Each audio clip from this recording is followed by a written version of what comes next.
هر انسان دا غواړي چې د خپل بچي صحیح تربیت وکړي. نو د انسان تربیت په کوم اسبابو کېږي او د بچي تربیت په کوم اسبابو کېږي، نو هغه دلته ذکر کوو چې ته د خپل بچي تربیت کې نو اول به د هغې عقیدې اصلاح کوې. لقمان حکیم سے خپل بچی ته وایي یا بنیا لا تشرک بالله ان الشرک لظلم عظیم. بچیا د الله سره شرک مه کوه، شرک یو عظیم جرم دی، شرک یو عظیم ګناه ده. نو اولاد ته به اول د عقیدې توحید تربیت ورکړې چې د الله د وحدانیت قایل او د الله سره بل څوک شریک نه جوړوي. دویم بچی ته به وایي چې که حالات در باندې ښه او که بدي، که درته مشکلې او که اسانتیاوي، په هر حال کې به رښتیا وي. ځکه نبی کریم صلی الله علیه وسلم فرمایي علیکم بالصدق فإن الصدق یهدی الی البر وإن البر یهدی الی الجنه. لازم دی په تاسو باندې رښتیا ویل، ځکه رښتیا چې دی نو دا ښودنه کوي نیکۍ طرف ته، او نیکي چې ده نو دا ښودنه کوي جنت طرف ته. غرض دا شو چې کوم انسان رښتیا وایي په هر حال کې الله به جنت ته داخلوي. نو د ماشوم د بچي د خپل کشر د خپل شاګرد داسې تربیت پکار دی چې په هر حال کې رښتیا وایي او د دروغو نه ځان وساتي. دریم دا هغه اسبابونه دا دی چې د خپل بچي د خپل کشر داسې تربیت وکړي چې په هر حال کې فرمانبردار، چې د پلار خبره مني، د مور خبره مني، د تر خبره مني، د ماما خبره مني، تر څو چې ورته په ګناه باندې په معصیت باندې حکم نه کړی.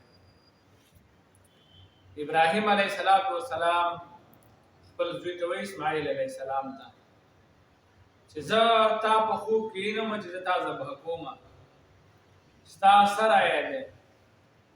نو اسماعیل علیه السلام ورته وایي یا ابت افعل ماذا تؤمر. بابا جانه هغه څه وکړه چې تا ته د څه حکم کړی شوی وي.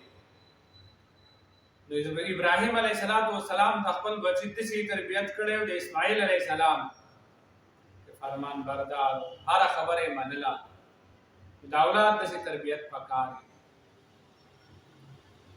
بل اولاد ته د حیا درس ورکول، د حیا تعلیم ورکول.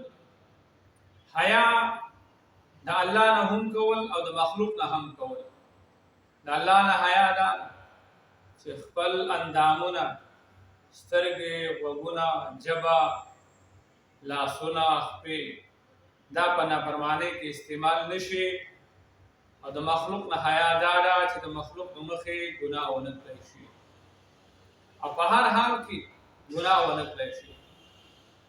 او نبی کریم صلی الله علیه وسلم فرمایي الحیاء شعبة من الایمان. حیا دا شعبه او اهم جز او اهمه حصہ د ایمان ده. نو خپل بچی ته د حیا درس ورکول، د هغه د حیا تربیت کول چې بچی دې حیا نه کړي. بل سبب دا دی چې بچی ته د خبرو انداز دا ښودل. حضرت حسن او حسین رضی الله عنهما یو ځړی یو مشر سړی ولیدو. دا مشر سړی اودس کاوه، خو په اوداسه کې په طریقه کې غلطي وه، په ترتیب کې یا غلطي وه، یا د اندامونو په تقدیم تاخیر کې غلطي وه. نو حسن او حسین د یو بل سره بحث شروع کړو چې زما اودس داسې دی، زما دا ډېر صحیح دی، بل ویل زما دا ډېر صحیح دی. ویل راځه فیصله به دا بابا وکړي، دا مشر کس به وکړي، دواړه به اودس وکړو. د مشر پسې ورغله، ورته ویل مونږ اودس کوو، او ته مونږ ته ګوره چې دا چا اوداسه صحیح نه دی. دې دواړو اوداس وکړو، صحیح اوداس یې وکړو. نو بابا پوه شو، ورته وویله ستاسو د دواړو اوداس صحیح دی او زما په اوداس کې چې په کوم ځای کې غلطي ده زه په هغې باندې پوه شم. حسن او حسین رضی الله عنهما هغه بابا ته په یو ښه طریقه باندې درس ورکړو، په یو ښه طریقه یې ورته تعلیم ورکړو چې دا اوداسه طریقه ده. بل بچي ته دا ښودل پکار دي چې بچی د وخت قدر او قیمت وپېژنه. د وخت قدر او قیمت دا انتهایی ضروري دی. نبی کریم صلی الله علیه وسلم با په منځونو کې تقدیم تاخیر نه کوه او منځونه به خپل په ټیم کول، خپل کارونه به په ټیم باندې کول. امام شافعي رحمه الله فرمایي چې ما د صوفیانو سره وخت تیر کړو او ما د هغو نه دوه خبرې زده کړې. یو په خبرو کې دا وه چې د وخت قدر او قیمت دا وپېژنه. وخت پیژندل او د هغې قدر کول دا د بچي په تربیت کې شامل دي چې خپل وخت دا ضایع نه کړي، په بې ځایه ځایونو کې دا ضایع نه کړي. او بل بچي ته د مثبت سوچ کولو تربیت ورکول چې په هر معامله کې په هر عمل کې مثبت سوچ کوه او منفي سوچ مه کوه.